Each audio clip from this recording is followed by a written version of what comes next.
Você quer vencer o pecado? Vamos falar um pouquinho sobre isso na palavra de hoje.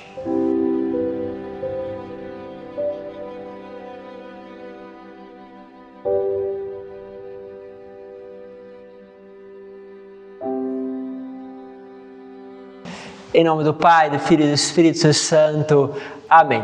Olha, vamos juntos aí neste caminho espiritual. Hoje quero falar com vocês do Magnífica. Ou seja, esta palavra que Nossa Senhora deixa para nós e que sobretudo nos traz um caminho espiritual. A palavra está em Lucas capítulo 1, versículo 46 ao 56. Diz assim: Naquele tempo, Maria disse: A minha alma engrandece o Senhor e meu espírito se alegra em Deus, meu Salvador, porque Ele olhou para a humildade de sua serva. Doravante todas as gerações me chamarão de bem-aventurada, porque o Todo-Poderoso fez grandes coisas em meu favor. O seu nome é santo e a sua misericórdia se estende de geração em geração a todos que o temem. Ele mostrou a força de seu braço, dispersou os soberbos de coração, derrubou do trono os poderosos e elevou os humildes. Encheu de bem os famintos e despediu os ricos de mãos vazias. Socorreu a Israel, seu servo, lembrando-se de sua misericórdia, conforme prometera a nossos pais, em favor de Abraão e de sua descendência para sempre. Maria ficou 3 meses com Isabel, depois voltou para casa. Palavra da salvação. Olha, você vai ver esta expressão, humildade. Deus olhou para a humildade da sua serva, olhou para a pobreza da sua serva. Por isso, doravante todas as gerações me proclamarão bem-aventurada. Ou seja, Maria está dizendo, há uma bem-aventurança na pequenez. Parece ela contradizer tudo aquilo que o mundo propaga, aonde o mundo nos chama a ser grandes, a ser alguém conhecido, alguém de influência, mas aqui nós estamos vendo o contrário acontecer, aonde Deus olha para a pobreza. Lembra-se de Santa Teresinha, que dizia: eu não quero ser a rosa do jardim, mas eu quero ser a flor do campo entre os rochedos, porque a rosa do jardim todos olham e se admiram, mas a flor entre os rochedos só pode ser vista por Deus. Olha que espetáculo. Ou seja, me dá a graça da pequenez, me dá a graça da... E foi assim a vida de Santa Teresinha, passou desapercebida para os homens, para Deus não. Quando ela morre, Deus começa a engrandecer aquela pequenina passada desapercebida pelo mundo. Porque Deus é assim, Deus olha para esta pequenez. E há um caminho muito importante, justamente para que nós possamos perceber que é a graça de Deus que deve operar. Já no início do cristianismo, nós tivemos uma heresia que foi muito forte e permanece até hoje. Há uma heresia que coloca as forças nossas como um caminho de salvação, onde nós podemos alcançar a salvação pelos nossos esforços, que nós chamamos de pelagianismo. Mas muitas vezes nós colocamos as forças em nós mesmos.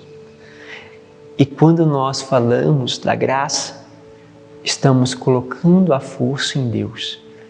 E quando muitas vezes vou atender as pessoas no confessionário, percebo que as quedas delas e as minhas foi porque nós acreditamos em uma força dentro de nós. Sempre uso aquela expressão: quem morre afogado geralmente é quem sabe nadar, é quem acredita que pode ir além, que é capaz. Lembro de uma vez que eu fui tentar atravessar justamente uma represa e eu tenho uma facilidade para nadar, nadava desde criança, tanto em piscina como em rios, lá onde eu morava, no Mato Grosso. Então, para mim, aquele desafio era interessante, mas muito provável de acontecer. E eu fui nadando. Quando eu cheguei a praticamente, porque era uma extensão bem grande, a praticamente ali 1/4 do caminho, as pequeninas ondinhas que formavam na represa era o suficiente para que quando eu virava, né, a cabeça para respirar, eu acabava engolindo a água. E aquilo foi me minando, mas eu falava assim, mas eu consigo, eu vou chegar até o outro lugar. E aí de repente me veio uma clareza interior. Isaac, para de ser orgulhoso, volta. E naquele momento eu precisei dizer ao meu orgulho, falar, eu não consigo, não posso ir mais, preciso voltar. Porque é possível que se eu tivesse continuado no meu orgulho, talvez pudesse ter ficado pelo caminho, por causa do bendito orgulho, da bendita capacidade de achar que consegue fazer as coisas pelo seu esforço, pelo desafio, teria justamente talvez me afogado. O que eu quero dizer com isso? A pessoa que vai no confessionário, ela muitas vezes cai porque ela se achava capaz de lidar com o pecado. Ah, padre, mas fazia tanto tempo que eu não caía na pornografia, que eu não caía na masturbação, fazia tanto tempo que eu não cometia nenhuma infidelidade, padre, havia tanto tempo que eu não caía na gula. Mas você foi fazendo o quê? Foi se achando forte, foi se achando capaz. E quando você foi se achando capaz, você começou a ir até o limite. Você começou a ir até aqui ainda não é pecado. Então você começou a se aventurar, você começou a ultrapassar muitas vezes um pouco os limites e ali você caiu. E eu falo, mas meu caro, se você hoje se sente fraco, eu peço a Deus que te continue dando a graça de você se sentir fraco, porque Ele vai exaltar os humildes e vai destruir os orgulhosos. Porque se você se acha fraco, você começa a deixar a operar em você a graça do Senhor. Você sabe que não pode chegar até ali, porque se você chegar até ali, você corre um sério risco de morrer na vida espiritual. E aí você vê pessoas que não sabem nadar, que não se aproximam muito da água, que não vão sem a companhia de outras pessoas, que vão até aonde é possível, com segurança, não ultrapassam os limites e por isso dificilmente morrem afogados. E o que acontece?